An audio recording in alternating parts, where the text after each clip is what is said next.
Este es un mensaje del pastor John MacArthur, traducido y predicado en español para el mundo de habla hispana.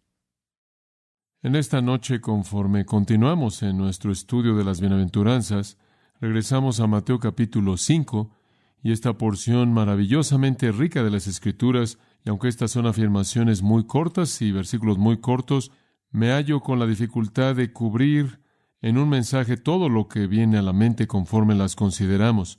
En Mateo capítulo 5, Jesús predica un gran sermón y llega hasta el fin del capítulo 7, es un sermón más bien largo. Mateo, recordará usted, presenta a Jesús como rey, y en este sermón encontramos el manifiesto del rey o los principios de su reino. El meollo es que Jesús le ofreció a la gente un reino de felicidad. La palabra bienaventurados básicamente significa feliz, satisfecho. Él estaba ofreciendo bendición, Él estaba ofreciendo felicidad real, pero Él la estaba ofreciendo en términos muy diferentes de lo que los judíos podrían haber esperado. Cada una de las bienaventuranzas expresa condiciones y o características que le pertenecen a aquellos que entran a su reino. Cristo, como usted recordará, vino como rey. Mateo señala eso. Su reino es un reino espiritual. Él gobierna sobre los corazones y vidas de aquellos que creen en Él. Este reino tiene ciertas características, y las características están bosquejadas en las bienaventuranzas. Este reino está constituido por personas que son pobres en espíritu, que lloran, que son gentiles o mansas, que tienen hambre y sed de justicia, que son misericordiosas, puras de corazón, pacificadores y que han sido perseguidas, insultadas y en contra de quien todo tipo de maldad ha sido hablado falsamente. Esas son las cosas que caracterizan a aquellos que están en el reino del Señor. Pero a pesar de todo eso, lo cual parece todo menos una lista de felicidad, pobre en espíritu, llorar, manso, hambriento, sediento, inclusive sufriendo. A pesar de eso, señalamos que eso apunta a que cada bienaventuranza es la palabra bendito, feliz. En su reino hay felicidad verdadera, satisfacción verdadera. La gente del reino está feliz y están felices porque están caracterizadas por estas condiciones. Ahora, llegamos en esta noche al versículo 6, la cuarta en esta lista de las bienaventuranzas. Bienaventuranzas refiriéndose a afirmaciones de bendición. El versículo 6 dice: bienaventurados los que tienen hambre y sed de justicia, porque ellos serán saciados, o ellos serán satisfechos. Esta bienaventuranza habla de un deseo fuerte, habla de una pasión consumidora, de una ambición consumidora. Aquellos que están teniendo hambre y sed de justicia. El hambre y la sed aquí nos comunican algo de una necesidad profundamente sentida. Ese es exactamente el punto que nuestro Señor está presentando. La gente que entra a su reino y la gente que vive en su reino están caracterizadas por cierto tipo de hambre y sed. Tienen un deseo fuerte. Son motivados por una ambición apasionada. Están en una búsqueda muy intensa. Esto no es raro para la humanidad, el ser intenso, el ser apasionado, el estar buscando. De hecho, la mayoría de la gente pasa su vida entera buscando la cosa equivocada. Muchas personas, claro, tienen ambiciones pervertidas, pero inclusive aquellas que tienen ambiciones por las que a un nivel humano podrían ser nobles, se hallan a sí mismas al final de su vida o habiendo nunca alcanzado lo que buscaron, habiéndolo alcanzado, y descubrieron que no era todo lo que parecía ser. Es fácil pasar su vida entera buscando lo equivocado. Hay muchas ilustraciones en la Biblia de aquellos que buscaron la cosa equivocada. Pienso en primer lugar en Lucifer, por ejemplo, quien ya era la creación más gloriosa de Dios, quien ya era el ángel supremo entre los ángeles. Sin embargo, él fue motivado por una ambición apasionada, un deseo fuerte, una búsqueda consumidora. Él tenía una devoción determinada de ser como Dios, según Isaías 14:3 y 14. Él dijo: seré como Dios. Él tenía hambre de poder. Él tenía hambre de una gloria mayor, y Dios reaccionó, recordará usted, al expulsarlo del cielo. De hecho, dice en Isaías 14:15, Dios dice: serás derribado. Otro que fue muy ambicioso, quien buscó con una pasión las metas de la vida que él mismo había determinado, fue Nabucodonosor, el gran rey de Babilonia, el más grande de los imperios del mundo antiguo, como es indicado por Daniel, realmente el imperio más glorioso en la historia humana. Él tuvo un deseo fuerte por tener gloria. Él quería toda la gloria para él mismo, Esa, claro, es la razón por la que quería que todo el mundo se postrara y lo adorara y no le orara a ningún otro Dios. Y claro, todo eso terminó haciendo que los amigos de Daniel fueran arrojados en un horno de fuego cuando desobedecieron el deseo del rey.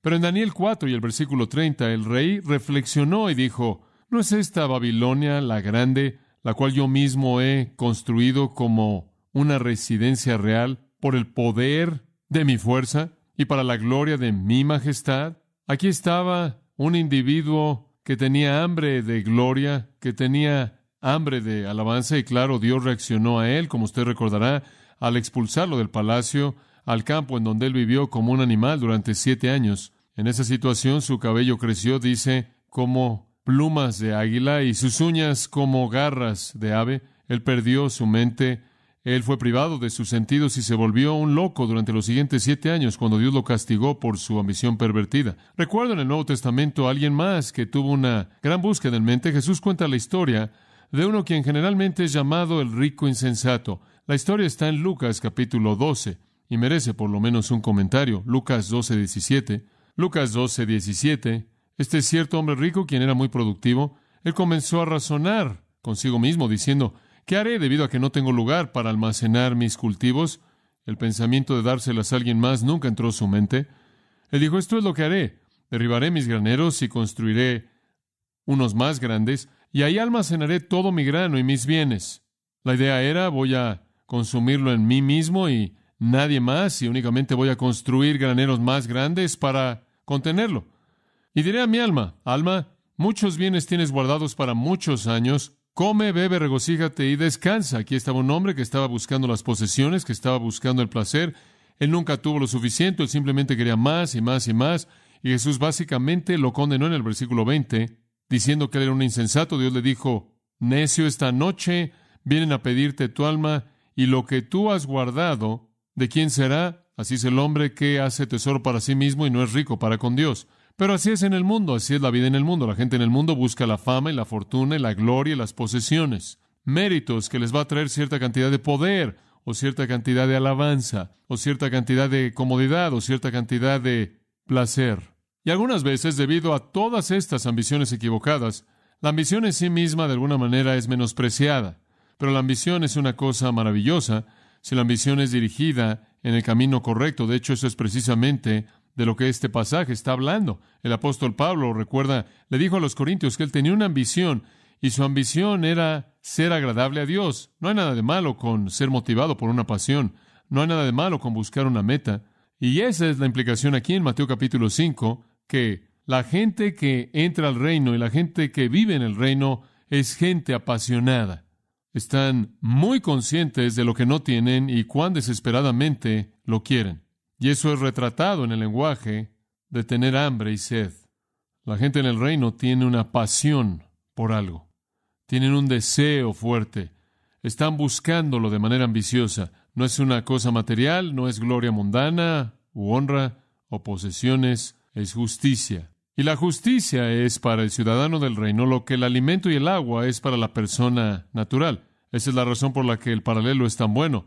El agua y el alimento son necesidades, no lujos, y así lo es la justicia. La gente, usted y yo sabemos que no puede vivir sin alimento y no puede vivir sin agua. Es imposible vivir sin ello. Y así también es imposible vivir en el reino de Dios sin justicia. Nuestra vida física depende del agua y el alimento. Nuestra vida espiritual depende de la justicia. Por cierto, la gente en los tiempos bíblicos conoció mucho más de hambre y sed de lo que nosotros lo conocemos. Es raro que nosotros lleguemos a tener hambre o sed. Tenemos un acceso rápido a comida instantánea y bebida en cualquier momento. Pero la gente en el mundo antiguo no tuvo esa ventaja maravillosa, y el hambre era muy común, y así también la sequía. Recordará que fue un hambre lo que llevó a los hermanos de José a Egipto, como es registrado en el libro de Génesis, y desde esa primera hambre registrada, el hombre ha enfrentado hambre a lo largo de los siglos, y en el Medio Oriente ha sido algo así como una experiencia común: hambre y sed, hambre, sequía. Hambre, por ejemplo, un hambre llegó a Roma en el año 436 a.C. y causó literalmente que decenas de miles de personas se arrojaran a sí mismas al río Tíber y terminaran con sus vidas porque no podían enfrentar el hecho de que no tenían alimento. El hambre azotó a Inglaterra en el año 1005, y toda Europa sufrió en 879, 1016 y 1162. Toda Europa de un hambre, inclusive en el siglo XIX, con sus grandes avances y tecnología. El hambre ha azotado a muchos países, y conocemos eso, países como Rusia, China, India, inclusive Irlanda hace unos años atrás, y muchos murieron. Hoy día todavía es verdad, aunque parece haber sido reducido en algunos años recientes. Hay mucha hambre en la India. Miles mueren de malnutrición y sus enfermedades que la acompañan, y cientos más perecen en Latinoamérica y en lugares oscuros, en países de tercer mundo alrededor del mundo. El hambre siempre ha sido un vecino cercano para la raza humana, y esta hambre física del hombre que se convierte en una cosa tan desesperada, únicamente es una especie de símbolo pequeño del hambre más profunda y más seria del corazón, que es identificada aquí, el hambre, que es un hambre espiritual. Los paralelos deben ser trazados para que usted entienda esto. Cuando decimos que alguien tiene hambre y sed, probablemente nos referimos a que no comieron más que 15 minutos más tarde, o se perdieron la comida por media hora. Pero cuando la Biblia habla de hambre y sed, está hablando de una demanda por aquello que no hay una solución inmediata. Está hablando de cierto nivel de desesperación. Y la gente que entra al reino de Dios entra porque tiene una desesperación. La persona no salva cuyo corazón es movido, que oye y entiende el mensaje del Evangelio, ha sido despertado en él por la obra del Espíritu de Dios un hambre inmensa hacia la justicia que nada más puede satisfacer. En el corazón del incrédulo hay un hambre de pecar, pero Dios en su gran poder alcanza ese corazón en el punto de la convicción y quita esa hambre de pecar y la reemplaza con un hambre de justicia. Y la persona deja de buscar aquello que no es pan y busca el verdadero pan de vida, o como Jeremías lo dice de manera muy vívida en Jeremías 2:13, me han dejado la fuente de aguas vivas y han cavado para sí mismos cisternas rotas que no pueden contener agua. Tienen sed, muy bien, pero le dan la espalda al agua verdadera. Tienen hambre, pero le dan la espalda al pan verdadero. Pero vivimos en un mundo de gente que tiene hambre y sed, gente motivada, que está buscando, gente que está buscando algo, y están corriendo como si estuvieran muriéndose de hambre y corriendo como si estuvieran pereciendo con sed, buscando lo que piensan que va a satisfacerlos. Y no es así. Pero la gente en el reino también es ambiciosa. Están motivadas, son apasionadas, pero es por justicia. Pienso en el hijo pródigo. El hijo pródigo, Lucas 15, él tuvo muchas pasiones. En esa pequeña historia usted las ve de manera repetida. En primer lugar, él tuvo un deseo consumidor por el dinero, por el tesoro terrenal. Él tuvo un deseo consumidor por aquello que podía comprar a manera de posesiones y placer. Él tuvo una pasión por la iniquidad, y debido a su hambre de pecar y su hambre de placer y su hambre de posesiones y su hambre de cosas materiales, él fue a su padre y básicamente demandó su herencia, y después él tomó su herencia, recordará usted la historia en Lucas 15, y salió y simplemente la desperdició en todas esas cosas que él deseó de manera apasionada. Y él terminó satisfecho. ¿Es correcto? No, él terminó vacío. Cuando él había acabado de alcanzar todo lo que estaba buscando, cuando él había terminado de alcanzar todas sus metas, cuando él había acabado de experimentar todas esas ambiciones, él estaba vacío. Y él pensó, ¿cuántos siervos contratados, esclavos en la casa de mi padre, tienen suficiente pan y de sobra? Él tenía absolutamente nada. Terminó trabajando para algunos gentiles, sin duda alguna, en una granja de cerdos, cuidando cerdos y comiendo alimento para cerdos, cuando él decidió que será mejor ir a casa a su padre. Y en ese punto la parábola está diciendo que su hambre cambió. Primero él tenía hambre de dinero y tesoro terrenal para que pudiera satisfacer sus deseos pecaminosos. Después él tuvo hambre simplemente para quedar satisfecho con alimento para cerdos. Y finalmente él tuvo la suficiente hambre como para regresar a toda la riqueza que su padre tenía. Ese es el retrato de tener hambre y sed de justicia. Cuando usted ha tenido todo lo que pensaba que lo satisfacería usted, simplemente es alimento para cerdos. Usted regresa, reexamina su corazón y si el Espíritu de Dios lo va a motivar usted, una nueva hambre por justicia emerge. Primera de Juan 2:15 al 17, un pasaje muy conocido, nos recuerda que los apetitos nunca pueden ser satisfechos por lo que este mundo ofrece. No améis al mundo ni las cosas que están en el mundo. Si alguno ama al mundo, el amor del Padre no está en él, porque todo lo que hay en el mundo, los deseos de la carne, los deseos de los ojos y la vanagloria de la vida, no viene del Padre, sino del mundo. Y el mundo pasa y sus deseos, todo es un vapor, todo es un sueño, todo es una fantasía, no provee satisfacción en absoluto, en absoluto. Entonces, desde el comienzo, al ver a esta bienaventuranza, de regreso a Mateo capítulo 5, usted se puede hacer la pregunta, ¿de qué es lo que realmente tengo hambre? Porque los resultados de esa pregunta, la respuesta a esa pregunta, le dirá si usted es un ciudadano del reino o no. Digo, ¿cuál es la ambición que motiva su vida? ¿Cuál es el deseo motivador de su corazón? ¿Qué es lo que usted realmente anhela? ¿Qué es lo que usted realmente quiere? La gente que está entrando a mi reino y viviendo en mi reino, aquellos que están viniendo a mi reino, aquellos que son miembros de mi reino, tienen hambre y sed de justicia. Ahora, para desarrollar un poco más esta bienaventuranza, hemos estado haciendo preguntas en cada caso, y voy a hacer algunas preguntas y después responderlas en esta noche. Nos ayuda como una manera de llevarnos a lo largo de los elementos. Pregunta número 1. ¿Cómo es que esta bienaventuranza encaja con las otras? ¿Cómo es que esta en cierta manera encaja? La primera, bienaventurados los pobres en espíritu, porque de ellos es el reino de los cielos. Bienaventurados los que lloran, porque ellos recibirán consolación. Bienaventurados los mansos, porque ellos recibirán la tierra por heredad. ¿Cómo es que esta en cierta manera encaja? Bueno, recuerde ahora, pobre en espíritu significa moralmente en bancarrota. La gente que entra al reino, la gente que son ciudadanos del reino, reconocen su propia bancarrota moral, reconocen sus propias incapacidades, su propia impiedad, su propia pecaminosidad, reconocen que no tienen nada que ofrecerle al Señor en absoluto, mediante lo cual Él les concede a ellos salvación.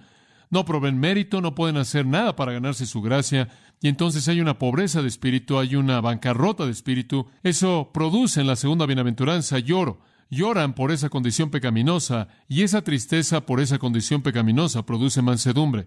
Eso quiere decir que cuando usted se da cuenta de cuán moralmente en bancarrota está usted, y cuando usted está verdaderamente quebrantado por eso, usted va a tomar el lugar más bajo ante un Dios santo. Pero en lugar que tan solo quedarse en esa especie de condición, la bienaventuranza que estamos viendo en esta noche nos dice, ¿a dónde va usted de ahí? Usted comienza a tener hambre y sed de justicia. Habiendo reconocido que usted no tiene nada de justicia, usted sabe que la necesita. Cuando en mansedumbre y lloro y quebrantamiento, usted ve su verdadera condición pecaminosa y comienza a tener hambre y sed de justicia, la cual usted sabe que necesita, pero no puede ganarse, lo cual usted sabe que necesita, pero no tiene. Usted está dando evidencia de ser un ciudadano del reino. Entonces, como puede ver, hay una secuencia aquí. El flujo es muy obvio, muy obvio. Vivimos en medio de una sociedad que está buscando todas las cosas equivocadas, inclusive religiosa. Gente que piensa que es lo suficientemente buena, que es lo suficientemente amable, que es lo suficientemente decente, son lo suficientemente religiosas, y no están en bancarrota, no reconocen su bancarrota total. No estamos hablando aquí de necesidad percibida, no estamos hablando aquí de, bueno, las cosas no están saliendo bien en mi trabajo, las cosas en cierta manera han salido mal en mi matrimonio, realmente no estoy feliz con la carrera que tengo mucha culpabilidad y mucha vergüenza en mi vida, o he sido muy abusado como niño y tengo que superar esto y necesito una especie de motivación psicológica. No estamos hablando de eso. Estamos hablando de un peso tan abrumador de convicción por su pecado que usted se vuelve en lloro y usted queda viéndose a sí mismo en el más bajo de los lugares. Jesús dice, esas son las personas mismas quienes en esa condición van a reconocer que lo que necesitan de manera desesperada es justicia y lo que no tienen es justicia, y entonces tienen hambre y sed de ella. Así es como esta bienaventuranza en cierta manera encaja con el resto. Felices son los que están moralmente en bancarrota, felices son los que lloran, felices son los mansos y felices son los hambrientos.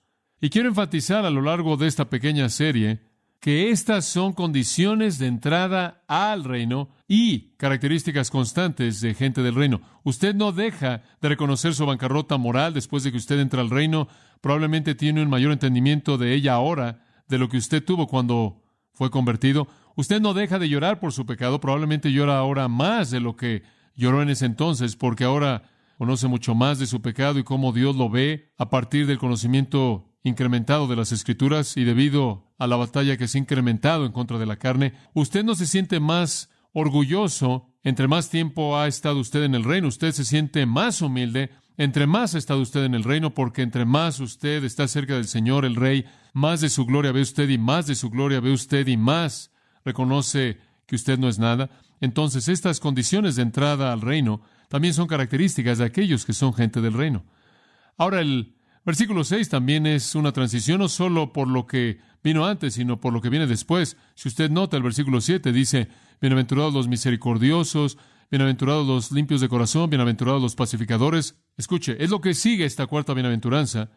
Hasta que usted ha tenido hambre y sed de justicia y ha sido satisfecho, usted no puede ser misericordioso, limpio de corazón y un pacificador. Entonces, las primeras 3 bienaventuranzas fluyen en esta, y las siguientes 3 bienaventuranzas fluyen de ella, en donde hay un sentido de bancarrota moral, lloro por el pecado y mansedumbre, el corazón clama por justicia. Cuando ese corazón recibe esa justicia, ese individuo entonces que ha recibido misericordia, que ha recibido limpieza, que ha hecho la paz con Dios, se vuelve misericordioso, limpio de corazón y un pacificador. Las bienaventuranzas tienen una secuencia maravillosa y bendita. Muy bien, una segunda pregunta entonces, conforme consideramos esta bienaventuranza maravillosa, ¿qué significa tener hambre y sed? Bueno, ya le dije que es la idea de un deseo intenso. ¿De qué estamos hablando realmente aquí? Veamos un poco más de cerca esto. La fuerza de las palabras de Cristo de nuevo quizás no sean claras para nosotros, porque no conocemos lo que es tener hambre y sed. En el mundo antiguo estaban lidiando con ingreso bajo, estaban lidiando con alimento escaso, no había lugares de comida rápida, no había alimento accesible. La batalla por el pan básicamente era consumidora.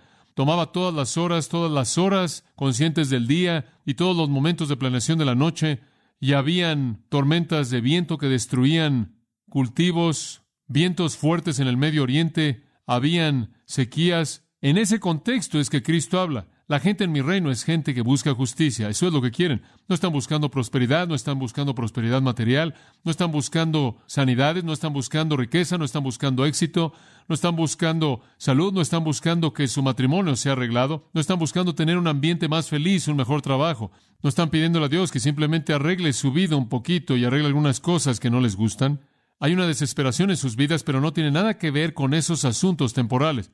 Por lo que están desesperados, por lo que tienen hambre y sed, va mucho más allá de lo que este mundo puede proveer. Quieren justicia, tanto como un hombre hambriento que teme la muerte y quiere alimento, y un hombre sediento que teme la muerte y quiere agua.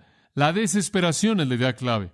En un libro llamado La Última Cruzada, por el mayor Hilbert, se presenta un relato. Creo que es un relato fascinante de parte de la liberación inglesa de Palestina en la Primera Guerra Mundial. Recordará usted que los ingleses liberaron a Palestina y realmente permitieron que Palestina se convirtiera en un estado por sí mismo. El doctor M. Blalock cuenta la historia de la Última Cruzada en el libro en estas palabras. Expulsados de Beerseba, la cual está en el sur, una fuerza combinada de ingleses, australianos y gente de Nueva Zelanda estaban empujando en la parte trasera de la retirada turca en el desierto árido.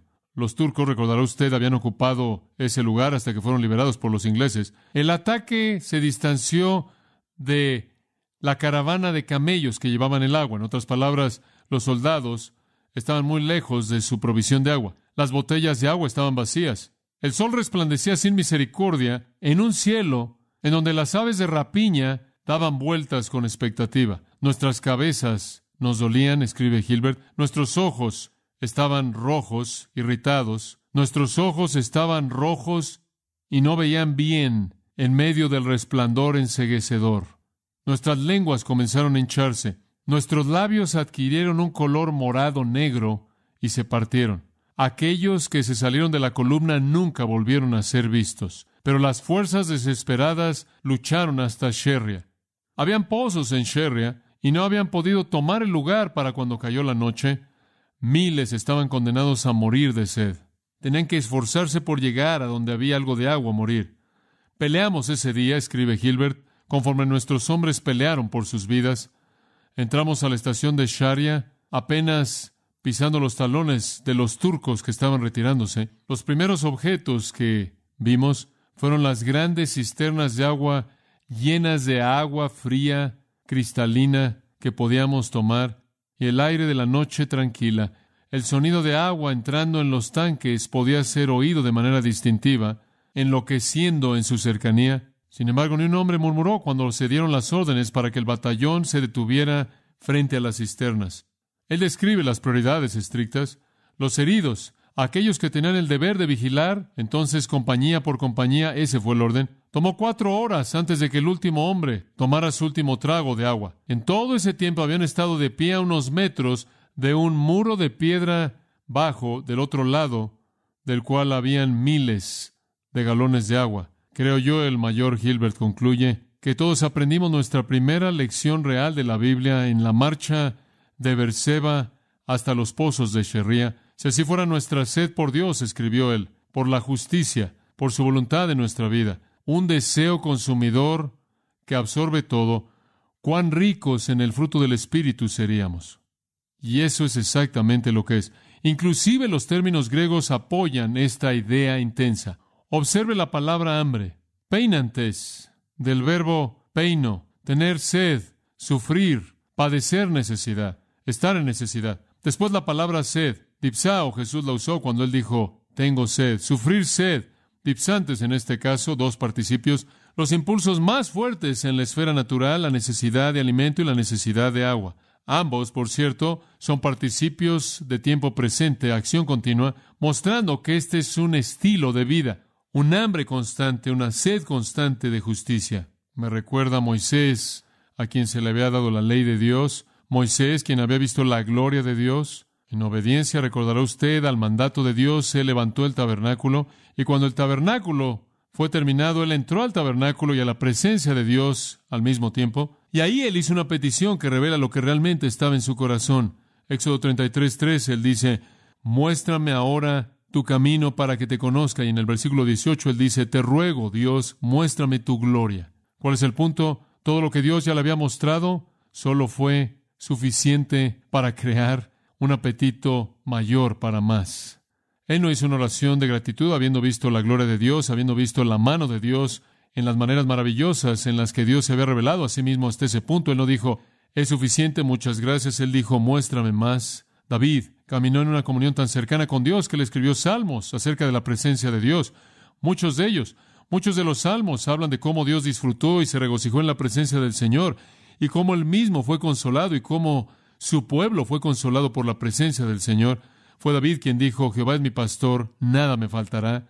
Sin embargo, en el Salmo 63, 1 y 2, David dice, oh Dios, tú eres mi Dios, de mañana te buscaré. Mi alma tiene sed de ti, mi carne te anhela, en tierra seca y árida, donde no hay agua, para ver tu poder y tu gloria. Siempre queriendo más, siempre teniendo hambre, siempre teniendo sed. Y fue el amado Pablo en Filipenses capítulo 3 diciendo, a fin de conocerle. Y diríamos, Pablo, tú lo conoces mejor que cualquier otra persona lo conoce, pero no lo conozco lo suficientemente bien, y lo único que sé de él únicamente eleva mi deseo por conocerlo aún más. Conocerlo como lo conozco no es suficiente. Pero dijo, creced en la gracia y el conocimiento de nuestro Señor y Salvador Jesucristo. Y entendemos eso. Yo creo, y he dicho esto a lo largo de los años, pero yo creo que la gente se vuelve cristiana cuando llegan a este nivel de desesperación. Mucha persona viene y se va de la iglesia y es algún tipo de compromiso momentáneo con Jesucristo. Son como ese suelo rocoso de Mateo 13 o como ese suelo con arbustos. Vienen por un rato, hay una especie de muestra de respuesta y después desaparecen. Y el asunto real, lo que realmente estaba mal es que el nivel de desesperación no era lo suficientemente elevado. Pudieron haber estado desesperados por un problema matrimonial, pudieron haber estado desesperados por un problema económico, pudieron haber estado desesperados por un problema físico, una enfermedad, algún tipo de diagnóstico trágico de alguna enfermedad, pudieron haber estado desesperados por hijos desviados o abuso que se está llevando a cabo en su vida en algún punto, lo que pueda ser algún trauma terrible, alguna gran tristeza. Ese no es el punto. Lo que impulsa de manera legítima a la gente a Dios no es un hambre y sed por una mejor vida, prosperidad, felicidad, gozo, etcétera, etcétera. Lo que lleva a la gente, lo que impulsa a la gente es un hambre y sed de justicia, es cuando ellos se dan cuenta de su bancarrota moral. Ese es el punto. Eso es lo que debe estar en el corazón de uno que viene al reino. J.N. Darby, muchos años atrás, escribió, tener hambre no es suficiente. Debo estar muriéndome de hambre por saber qué hay en su corazón hacia mí. Cuando el hijo pródigo tuvo hambre, él fue a alimentarse de la comida de los cerdos. Pero cuando él estaba muriéndose de hambre, él fue a su padre. Significa estar lo suficientemente desesperado como para buscar a Dios, quien, de acuerdo con Lucas 1:53, ha llenado a los hambrientos con cosas buenas y siempre lo hará. ¿Qué significa tener hambre y sed? Significa estar desesperado. Significa querer una cosa y solo una cosa, y eso es justicia, porque usted literalmente está abrumado por su pecado. Usted debe mantener esto en mente cuando usted le está hablando a la gente acerca de venir a Cristo, que entiendan que lo que trae o lo que es inherente en una conversión verdadera es este anhelo por la justicia.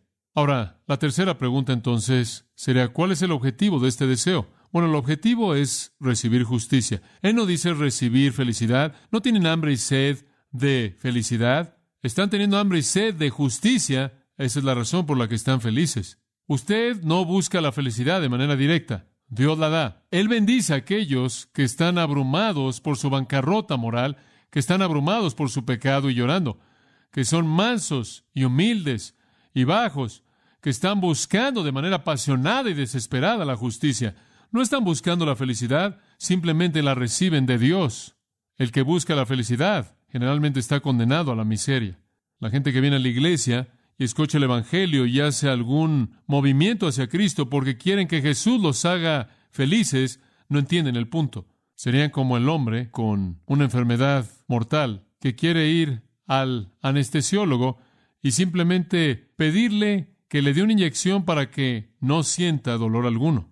Pero si el hombre únicamente está preocupado por el alivio de su dolor, él es un necio. Algo mucho más importante necesita ser hecho. Él necesita ser curado en el punto de su enfermedad mortal. La gente viene todo el tiempo a la iglesia en base a esto.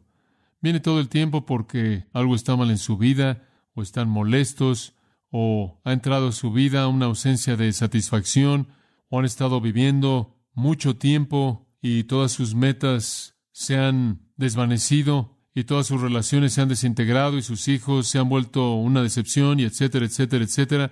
Y en el dolor de todo eso terminan entrando a la iglesia y de manera típica eso es exactamente lo que la iglesia piensa que debe hacer al encontrar a estas personas. Y entonces el mensaje está dirigido a esas personas con sus necesidades percibidas psicológicas, emocionales, sociales, económicas, físicas. Esa es la razón por la que hay tantas conversiones superficiales, por la que se planta tantas semillas sin fruto. Como puede ver, al mundo le gustaría eliminar el dolor, pero estamos aquí para eliminar el problema. Gran diferencia. Y el problema detrás del dolor es ¿qué? Pecado. Y no es sino hasta que una persona enfrenta el problema de pecado. Usted debe ser muy cuidadoso cuando usted le testifica a la gente que viene usted y le dice, oh, mi esposo me dejó, Jesús te va a arreglar. Ese no es un problema. ¿Sabe lo que sucedió en muchos casos como ese? Probablemente en la mayoría de los casos, la persona pudo haber hecho una oración, respondió a Jesús y el marido no regresó de cualquier manera y quizás las cosas se empeoraron desde el punto de vista matrimonial o desde el punto de vista familiar. Ese no es el enfoque. Pero inclusive en la iglesia la gente está buscando experiencias para, entre comillas, una experiencia elevada, santa, me imagino, algún éxtasis espiritual, algún gozo, algún alivio del dolor de su vida insatisfecha. Eso no va a servir. Eso no lo va a llevar a usted al reino. Es cuando usted tiene hambre y sed de ¿qué? Justicia. Dikaiosune. ¿Qué significa? Estar bien con Dios. Cuando lo que lo consume a usted es estar bien con Dios, cuando lo que lo consume a usted es su deseo de enfrentar el pecado, cuando lo que lo consume a usted es que quiere perdón, usted quiere entrar en comunión con Dios, usted quiere morar para siempre en su cielo santo, usted quiere que su pecado sea perdonado, usted quiere estar bien con Dios. Ese es el punto. Esa es la razón por la que usted no puede reducir el ministerio y el mensaje de la iglesia simplemente a predicarle a las necesidades percibidas psicológicas de la gente. Esa es una promesa falsa y produce muchas conversiones superficiales. Usted debe predicar que el problema es el pecado, usted debe llegar al reconocimiento de su bancarrota moralmente y debe estar triste por su pecado. Su bajeza lo motiva usted entonces a clamar a Dios por una justicia que usted sabe que necesita y no tiene. Entonces, en primer lugar, tener hambre y sed de justicia tiene que ver con salvación. Tiene que ver con salvación. Es un deseo por estar bien con Dios. Sea lo que sea que sucede en mi matrimonio, lo que sucede en mi trabajo, lo que sucede en mi carrera, no es el problema.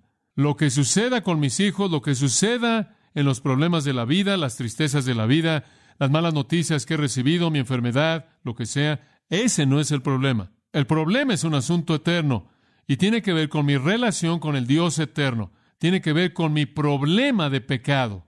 El hombre o mujer que tiene hambre y sed de justicia ve ese pecado y rebelión, que eso lo han separado a él o ella de un Dios santo, y que esa separación tiene implicaciones inmensas en el tiempo y de manera más notable en la eternidad. Esto es el castigo eterno en el infierno. Y la persona anhela terminar esa separación, anhela terminar esa rebelión, anhela ser perdonado de pecado para que puedan entrar a la bendición de Dios en el tiempo y el cielo de Dios en la eternidad. Ese es el problema. La gente no va a ser salva cuando buscan una vida feliz. Van a venir al reino cuando busquen justicia. Martin Lloyd-Jones escribió: tener hambre y sed de justicia es desear estar libre de el egoísmo y el yo en todas sus manifestaciones horribles y en todas sus formas.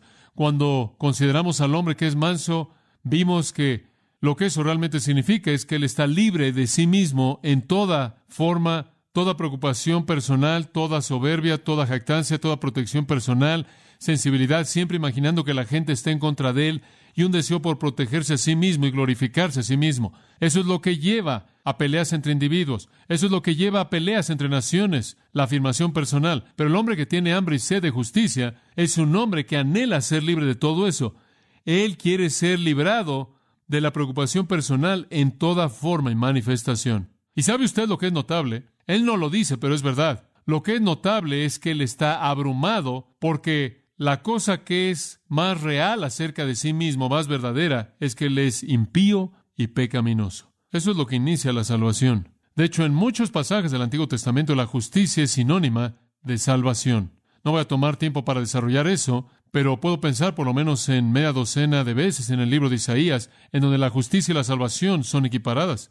La salvación, entonces, y eso es perdón de pecado y entrada al reino de Dios, le pertenece a aquellos que tienen hambre y sed de una relación correcta con Dios, y cuando oyen eso, esa relación correcta con Dios está disponible a través de Jesucristo, vienen abrazando a Cristo en desesperación. Saben que son incapaces de agradar a Dios en su propia carne porque moralmente están en bancarrota. Un hombre entonces o mujer debe desear justicia lo suficiente como para abandonar toda esperanza de alcanzar la salvación por sus propios esfuerzos, toda esperanza de alcanzar la salvación por los esfuerzos de alguien más, algún intercesor terrenal o algún sistema religioso. Y cuando la persona viene a ese punto y busca el perdón de pecado mediante Jesucristo y la justicia de Dios, entonces es imputada a ellos, como la Biblia dice, por la fe. Cuando buscan esa justicia, quedan satisfechos. Dios se las da. Y en primer lugar es la justicia de salvación. Salvación. Pero en segundo lugar, creo que podemos añadir a eso que también es la justicia de la santificación, porque después de que usted ha entrado al reino, porque usted está buscando justicia, usted no deja de buscarla. Usted continúa buscándola, no en el sentido imputado de justificación, sino en el sentido impartido, creo que podríamos decir, de santificación. Estoy seguro que es verdad de usted como un cristiano. Usted no ha dejado de querer la justicia, ¿o sí? Es un estilo de vida. Usted quiere lo que es correcto delante de Dios. Usted odia su pecado. Usted es como Romanos 7. Odio lo que hago cuando deshonra a Dios. Encuentro un principio operando en mí que me hace querer hacer lo que no quiero hacer y no hacer lo que quiero hacer. Es esta carne miserable que todavía se aferra a mi espíritu redimido. De tal manera que el resto de la vida es cuestión de buscar la justicia. Usted desea no solo la justicia que viene en la salvación, por el acto de Dios, declarándolo justo usted y imputando la justicia misma de Cristo usted, sino que usted desea la justicia que viene en la santificación. Esto es la conformidad continua a Cristo. He recibido su justicia en la justificación. Estoy buscando su justicia en la santificación. Su vida perfecta, justa, ha sido colocada en mi cuenta en la justificación, pero estoy esforzándome porque mi propia vida se conforme a su virtud en la santificación. No tengo un menor deseo por la justicia ahora. Tengo un deseo mayor de lo que jamás he tenido, aún mayor del que tuve cuando me convertí en creyente, porque conozco mucho más ahora. Ahora, de regreso al versículo 6, otra pequeña nota de lenguaje aquí. Bienaventurados los que tienen hambre y sed de justicia. Permítame demostrarle esta verdad, que es una justicia total lo que está siendo buscado aquí. No es mínimo, no es nominal, no es marginal, no es algo pequeño, es total. Le voy a mostrar cómo podemos saber eso. En el idioma griego, normalmente cuando hay un verbo que es seguido por un nombre o sustantivo en el caso genitivo, es expresado en inglés por la palabra de. Eso es lo que usted tiene aquí. El griego entonces diría, tengo hambre por de alimento, usando el caso genitivo. Tengo sed por de agua. Y los eruditos griegos llaman a eso el genitivo partitivo. Eso quiere decir que tienen hambre de únicamente parte del objeto. Y si digo tengo hambre por alimento, en inglés eso es indefinido. Usted no sabe cuánto. Podrá tener hambre de todo el alimento en el mundo, pero en el griego, si usted dice tengo hambre por en el genitivo, no tenemos esos casos en el idioma inglés, entonces no podemos hacer que nuestro lenguaje diga esto, pero en griego usted puede. En el griego tengo hambre por de alimento. Lo que quiero decir es que de toda la comida disponible quiero algo de ella. Entonces usted tiene un partitivo genitivo que califica. Quiero parte del alimento en el mundo y tengo sed por de agua, por algo de el agua disponible, no toda. Ahora, esto es como normalmente sería expresado. Normalmente sería expresado en una forma genitiva partitiva. Pero eso es abandonado aquí y es muy interesante. Y justicia está en el acusativo, en donde no es partitivo, sino que lo abarca todo. Entonces lo que él está diciendo es, no estoy teniendo hambre y sed por de justicia, sino que estoy teniendo hambre y sed por justicia. Eso habla realmente de todo. Es un anhelo de justicia perfecta. Es un anhelo por justicia completa. Es lo que David quiso decir cuando él dijo, estaré satisfecho cuando despierte a tu semejanza. Y por cierto, hay un artículo definido aquí en el griego, entonces está diciendo, aquellos que tienen hambre y sed por la justicia de Dios. Esto es lo que está en el corazón del que verdaderamente está arrepentido. Usted está teniendo hambre de aquello que es la justicia amplia, completa y total de Dios. Comienza con la salvación y continúa con la santificación. Y el lenguaje aquí es tan rico y esas verdades son tan importantes. Como usted sabe, en la salvación usted recibe la justificación. La justicia de Cristo es imputada a su cuenta. Eso quiere decir que Dios lo trata a usted como si hubiera vivido la vida de Cristo, aunque usted no lo vivió. Él lo hace por la gracia, puramente mediante su fe. Pero en ese punto no significa que usted, por lo tanto, puede decir, soy una persona perfectamente justa, no necesito nada más. No, la justicia de Cristo ha sido colocada en su cuenta como si usted viviera su vida perfecta, aunque no la vivió. Y ahora usted necesita alinear su vida con ese regalo maravilloso de gracia. Usted ha sido declarado justo, eso es salvación, justificación. Y ahora usted necesita buscar la justicia en la santificación. Muy importante. Y lo que eso significa es, sí, soy tan justo como Cristo en la justificación, en la salvación.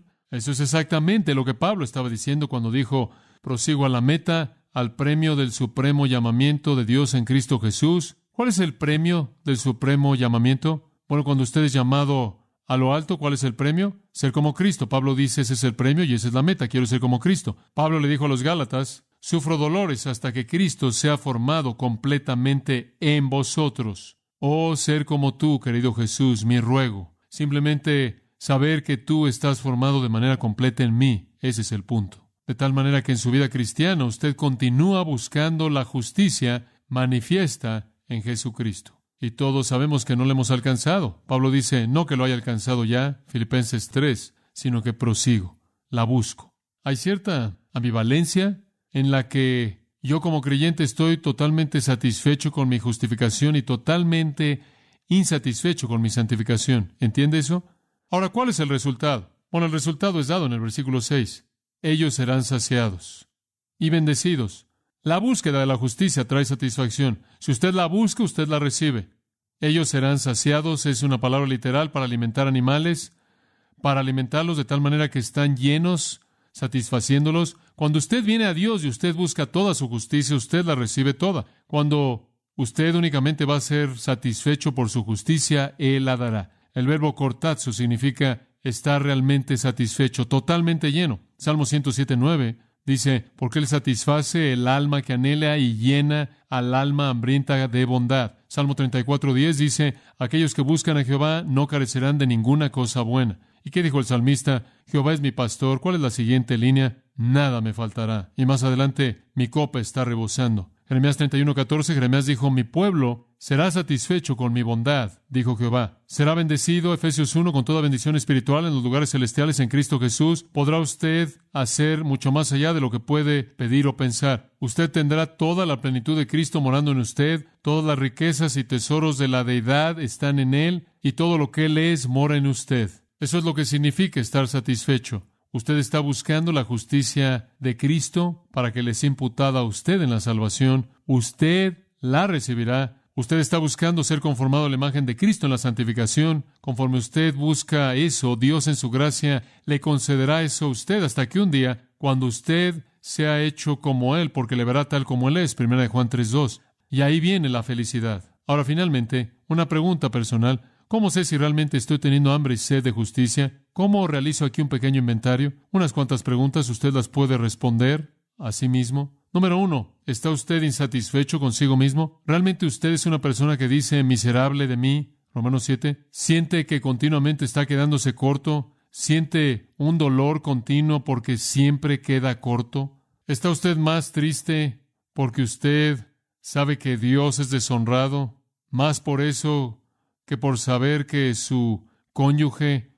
está afligido por sus acciones o palabras o actitudes? ¿Está usted más preocupado por las implicaciones divinas de sus fracasos más que por las humanas? La pregunta es, ¿está usted insatisfecho consigo mismo?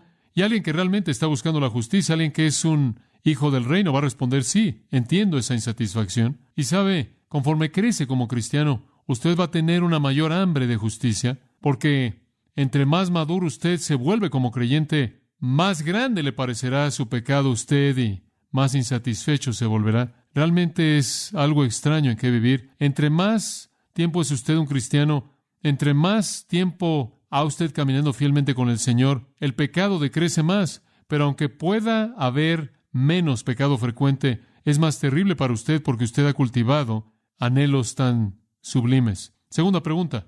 ¿Encuentra usted que las cosas externas no le satisfacen? ¿Encuentra usted más y más que las cosas tienen poca influencia en cómo se siente usted? Hubo un tiempo en su vida en el que era muy importante tener ciertas cosas y alcanzar ciertas cosas, satisfacer ciertas metas, pero usted ha encontrado que conforme ha continuado buscando la justicia y teniendo hambre y sed de justicia, las cosas tienen poca influencia. Si las cosas lo llenan a usted y lo satisfacen de tal manera que no tiene un apetito de justicia, usted puede estar en una condición seria. Si usted le lleva flores a un hombre hambriento, no le ayuda. Si usted le lleva un violín a un hombre hambriento y le toca el violín, no ayuda.